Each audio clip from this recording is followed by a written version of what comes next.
Selamat sore untuk kita semua. Saya Maria Itania Raro dari semester 4C akan memaparkan sakramen pembaptisan.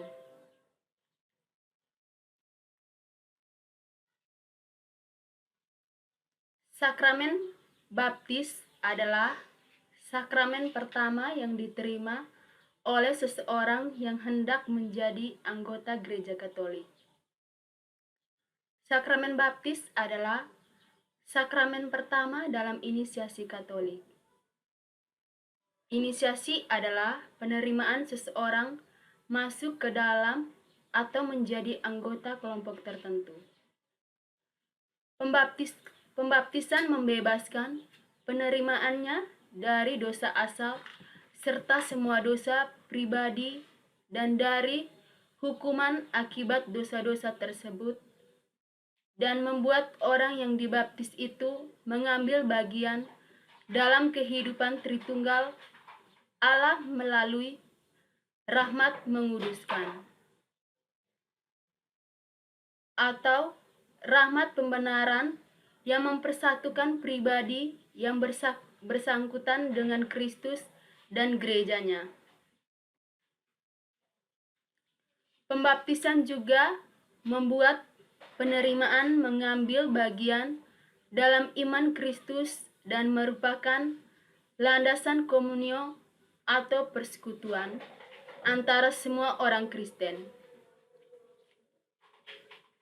Yang kedua, sakramen inisiasi dalam Gereja Katolik dibagi atas 3. Yang pertama, sakramen baptis. Yang kedua, sakramen ekaristi. Yang ketiga, sakramen krisma. Ketiga tahap inisiasi Katolik. Yang pertama, masa prakatekumenat atau simpatisan menjadi katekumenat, masa permurnian motivasi calon dituntut pertobatan dan iman. 2. Masa katekumen menjadi calon baptis.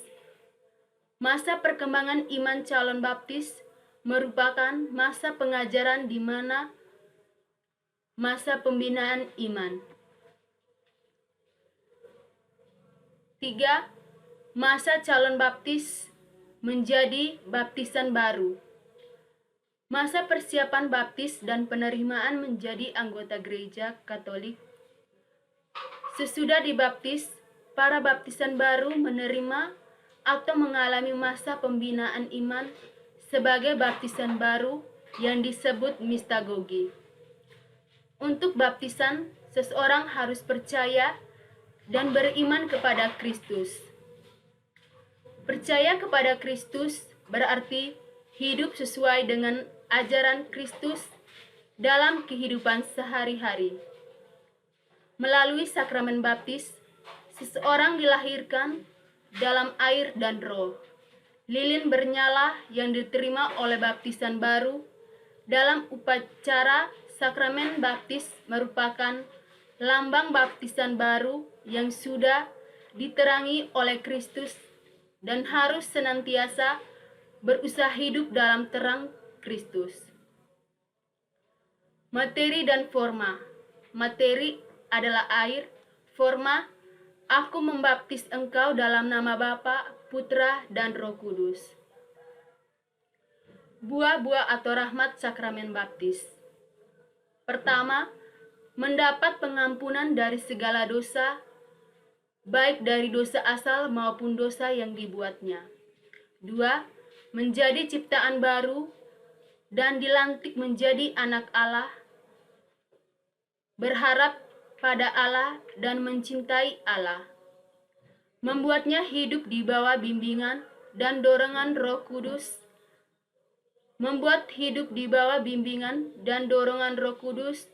membuatnya sanggup bertumbuh dalam kebaikan. Keempat,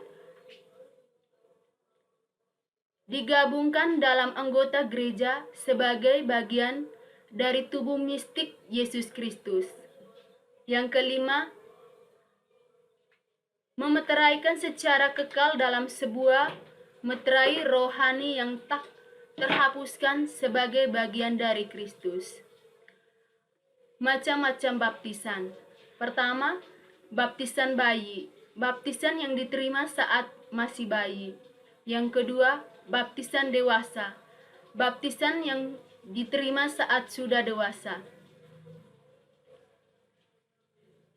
Yang ketiga, baptisan rindu. Saat seseorang ingin dibaptis dan menjadi anggota gereja Katolik, menjalani masa katekumenat, namun sebelum dibaptis ia sudah meninggal, maka ia sudah menerima baptisan rindu. Yang keempat, baptisan darah. Saat seseorang ingin dibaptis menjadi anggota gereja Katolik, menjalani masa katekumenat, namun sebelum dibaptis ia sudah meninggal, ia sudah meninggal karena membela imannya. Berbagai sakramen baptisan. 1. Tanda salib. 2. Bacaan dari kitab suci. 3. Eksorisme urapan. 4. Memberkati air pembaptisan. 5. Penolakan dosa dan pengakuan iman. 6. Ritus penting sakramen. 7. Urapan dengan krisma suci. 8. Penerimaan pakaian putih dan lilin.